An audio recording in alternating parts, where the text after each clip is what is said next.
There were an awful lot of people that felt that they got burned by Just Cause 3 on console, finding that, while the game was a lot of fun conceptually, the performance just didn't hold up. All too often, the CPU, the GPU, or both in the PlayStation 4 and Xbox One just couldn't keep up with the chaos that Avalanche wanted to throw up on screen.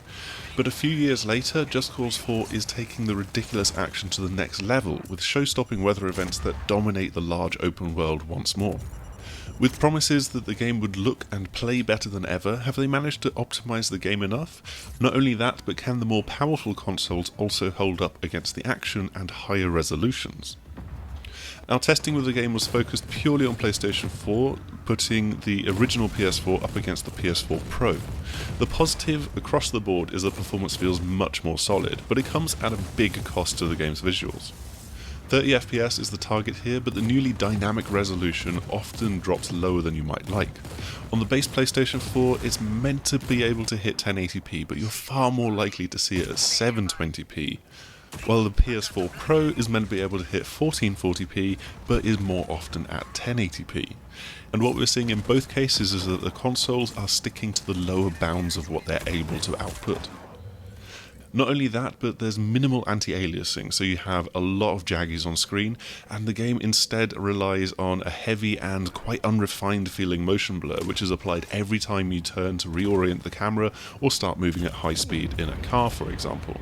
It can make the base PlayStation 4 version look particularly ugly at times, and cutscenes can also highlight a lack of detail to some character models and backgrounds. But when this game is all about the mayhem that you can wreak in the world, such sacrifices could be worth it. Just Cause 3 struggled in a number of different ways, but Just Cause 4 goes a long way to stabilising and making the game more uniformly playable. Looking at the base PS4, and no, it's not perfect, but in run-of-the-mill gameplay, generally it will only drop 1 or maybe 2 frames.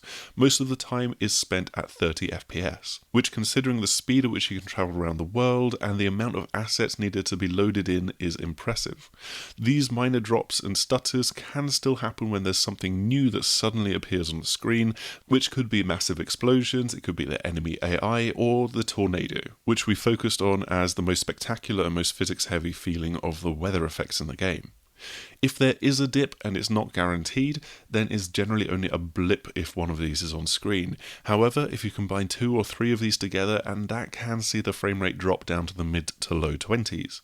The most consistent dip that we found is driving towards a tornado, as there's typically a dip when it kind of comes onto screen for the first time at a particular range, but also when it picks you off the ground, that tends to have a little bit of a knock-on effect. Similarly, stand next to a gas station and blow it up as a tornado is rolling in, and that's another fairly sure bet to lower the frame rate. The PlayStation 4 Pro can't quite seem to iron out all of these kinks either. By and large, the smaller blips are almost completely stamped out, so it is almost certainly locked to 30 FPS throughout the vast majority of the game.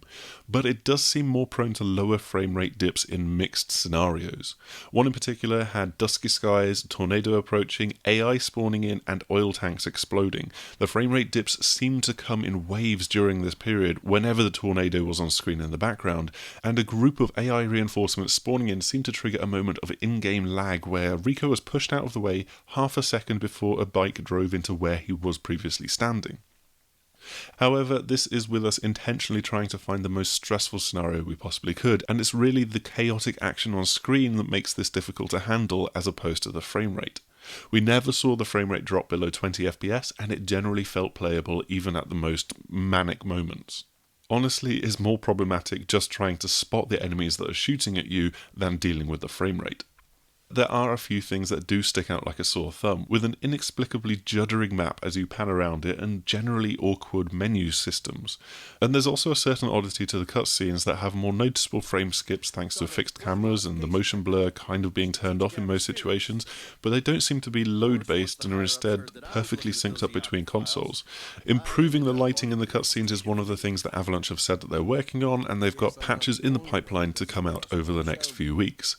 In these, they also target improvements to the overall visual quality on both PlayStation 4 and Xbox One, as well as adding a motion blur toggle to the options menu, which is something that users have requested, but it comes alongside fixes to some motion blur rendering issues that they've targeted as well. So hopefully they can improve the quality there. On the whole, you have to say that Avalanche had made the right call with Just Cause 4, going for performance as opposed to visuals.